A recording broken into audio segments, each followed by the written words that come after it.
You will be punished if you are not in line with their way of thinking. It's either sanctions, it's either demonizing this or that guy. People are fed up of this behavior, this culture of domination, hegemony. Everybody is fed up of it.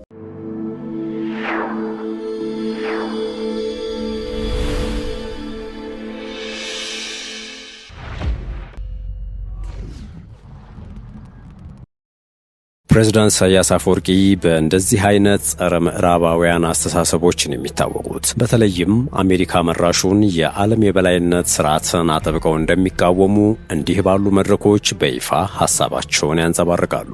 ነገር ግን በእርጅና ዕድሜ ላይ ያሉት ፕሬዝዳንቱ ከሰሞኑ ጀመሩት የሚባለው ድርድር ከዚህ የተለየ ሆኗል። ያም ሆኖ ኢሳያስ በቅድሚያ ከአብይ ጋር ሰላም ይፍጠር፣ እኛ ጋር ተደራድሮ ዲፕሎማሲያዊ ግንኙነቱን ያድስ፣ ጌታቸው ረዳ የሰጡት አነጋጋሪ ምላሽ ነው። እንመለከተዋለን። ጤና ይስጥልን። የሰዓቱ የመረጃ ቅኝታችን ነው ተጀመረም። በመግቢያችን ላይ የሰማችሁትን አበይት ነጥብ እንደሚከተለው በዝርዝር እናጋራችሁ።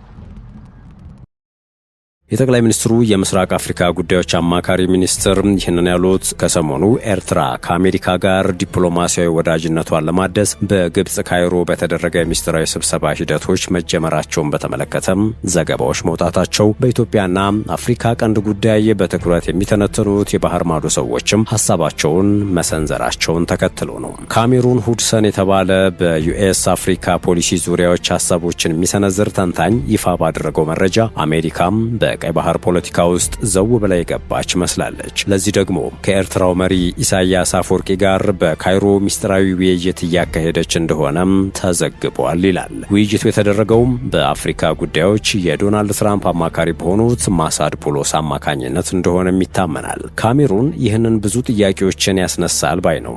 ዋነኛ ዓላማውም አሜሪካ ወደ ቀይ ባህር ከገባችና በቀጠና ያለውን የኢራን እንደዚሁም ሁቲን የመሰሉ አጋሮቿን ተጽዕኖ ለመቀነስ ኢሳያስ አፈወርቂ ከፈቀዱላት ለዓመታት በኤርትራ ላይ ተጥሎ የሚገኘው የኢኮኖሚ ወታደራዊና ፖለቲካዊ ማዕቀብን ለማንሳት እንደምትስማማና ተጽዕኖም ለማሳደር እድል ይሰጣታል የተባለው ተንታኙ፣ ይህ እንዲሆን ግን በርከት ያሉ ጥያቄዎች ከወዲሁ እየተነሱ ነው ይላል። ኤርትራ በምላሹ ምን ትሰጣለች? ይህንን ነገር በአይነ ቁራኛ የምትከታተለውና በቀይ ባህር ይገባኛል ጥያቄ እያነሳች የምትገኘው ኢትዮጵያ እንዴት ምላሽ ትሰጣለች? ይህ ለታላቁ የህዳሴ ግድብ ያልተቋጨ ድርድርና በሱዳን እየተካሄደ ስለሚገኘው ጦርነትስ ምን ማለት ነው? እንደ የተባበሩት አረብ ኤምሬትስና ሳውዲ አረቢያ ያሉ አገሮች እንዴት ምላሽ ይሰጣሉ?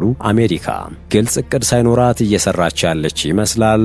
ምን ችግር ሊፈጠር ይችላል? ሲሉም ጥያቄያቸውን ዘርዝረው አቅርበዋል። በህወሓት ደጋፊነቱ የሚታወቀው የኖርዌይ ዜግነት ያለው የአፍሪካ ጉዳዮች ተንታኝ ሸጺል ትሮቮል ደግሞ ይህ ጉዳይ ገና ከጀመሩ ሲታይ ፈጽሞ ሊሳካ የማይችል ነገር ነው እንጂ አሜሪካና ኤርትራ ዲፕሎማሲያዊ ግንኙነታቸውን የሚያድሱ ከሆነ ቀጠናዊ ትብብሮች ላይ ከፍተኛ የሆነ ተጽዕኖ ይፈጥራል ሲል ሞግቷል። በተለይም ኢትዮጵያ በዓለም አቀፍ የጂኦፖለቲካ አሰላለፍ ያላትን የውጭ ጉዳይ ፖሊሲ ደጋግማ እንድታስብና አዳዲስ ወዳጆችን ልታፈላልግ ትችላለች ነው ያለው። ሸጺል ሲቀጥል አሜሪካና ኤርትራ ዲፕሎማሲያዊ ግንኙነታቸውን የሚያድሱ ከሆነ ኢትዮጵያ ከሩሲያ፣ ቻይናና አዲሱ የዓለም የኃይል አሰላለፍ ጋር ልትወገን ትችላለች ባይ ነው። ጌታቸው ረዳ ግን በዚህ አይስማሙም። የጠቅላይ ሚኒስትሩ የምስራቅ አፍሪካ ጉዳዮች አማካሪ ሚኒስትሩ ኢሳያስ በቅድሚያ ከኢትዮጵያው ጠቅላይ ሚኒስትር አብይ አህመድ ጋር ሰላም ይፍጠር፣ እኛ ጋር ተደራድሮ ዲፕሎማሲያዊ ግንኙነትን ያድስ ይላሉ።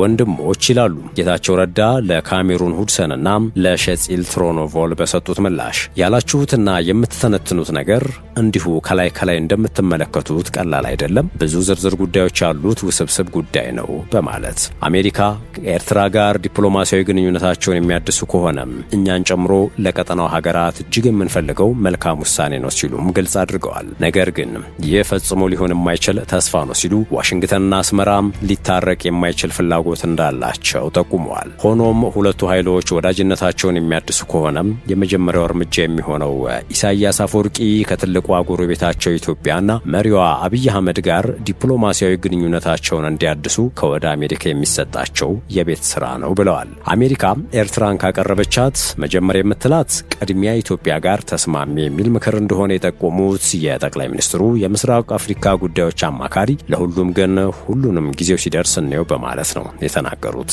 አሜሪካ በቀይ ባህር ቀጠና ያላትን ስትራቴጂካዊ ሚዛንን ለመጠበቅ በምታደርገው ጥረት ከኤርትራ ጋር ያላትን ግንኙነት እንደገና ለመጀመርና የተጣሉ ማዕቀቦችን ለማቅለል አማራጮችን እያጠናች መሆኑን ዘ ዎል ስትሪት ጆርናል ዘግቧል። ይህንን ተከትሎ አሜሪካዊ አምባሳደር አንድ አነጋጋሪ መረጃ ይዘው ወጥተዋል። የቀድሞ የአሜሪካ የአፍሪካ ጉዳዮች ምክትል ዳይሬክተር ቲቦር ናዥ ኢሳያስን አተመኑት ሲሉ በኤክስ ገጻቸው ላይ ጽፈዋል። በፕሬዝዳንት ዶናልድ ትራምፕ የመጀመሪያው የስልጣን ዘመን በአሜሪካና ኤርትራ መካከል ያለውን ግንኙነት ለማደስ ሞክረን ነበር ያሉት ቲቦር ናዥ፣ ነገር ግን ኢሳያስ ያ እንዲሆን ፈጽሞ አይፈልግም ነበር ባይ ናቸው።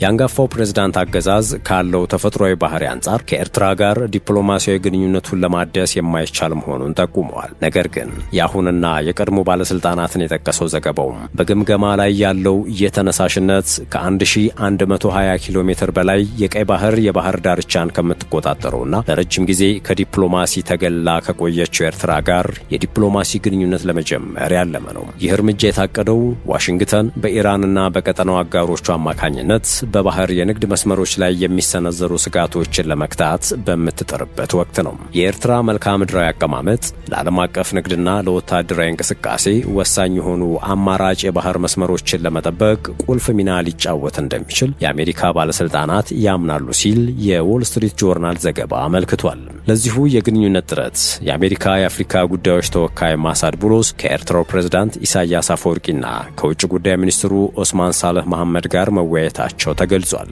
ግብጽ በሁለቱ ወገኖች መካከል ያለውን ንግግር በማመቻቸት ረገድ ሚና እየተጫወተች መሆኑም ተጠቅሷል። የአሜሪካ የውጭ ጉዳይ መስሪያ ቤት ከኤርትራ ጋር ያለውን ግንኙነት ለማጠናከር ፍላጎት እንዳለው ቢገልጽም ማዕቀቦችን ስለማንሳት ስላለው እቅድ ግን እስካሁን የተረጋገጠ ነገር የለም።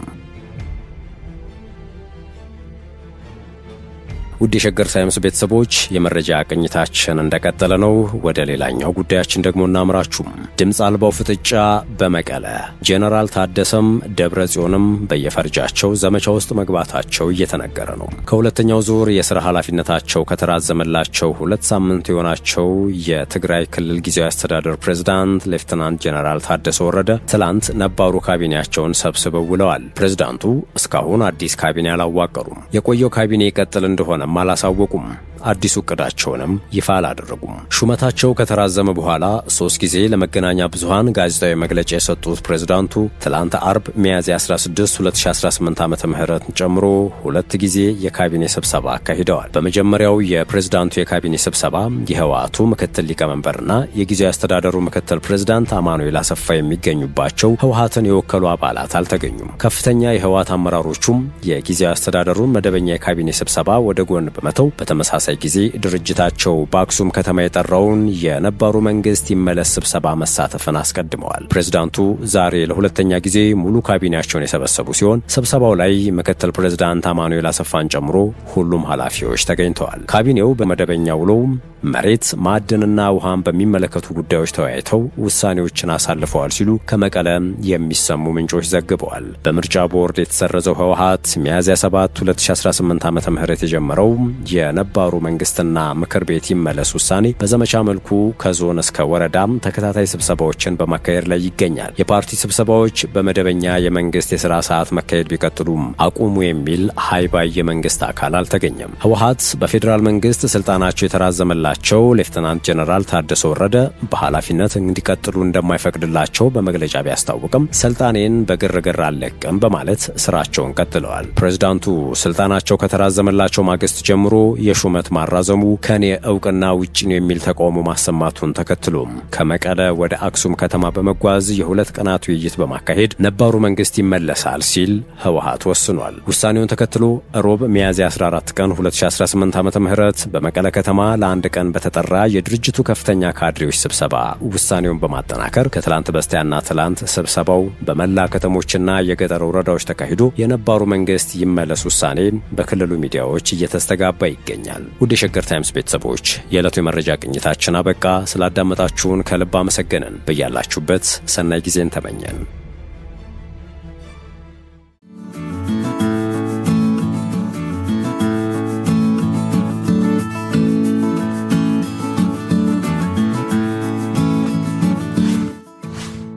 ሸገር ታይምስ ሚዲያን ሰብስክራይብ በማድረግና ደወሉን በመጫን ይከተሉን።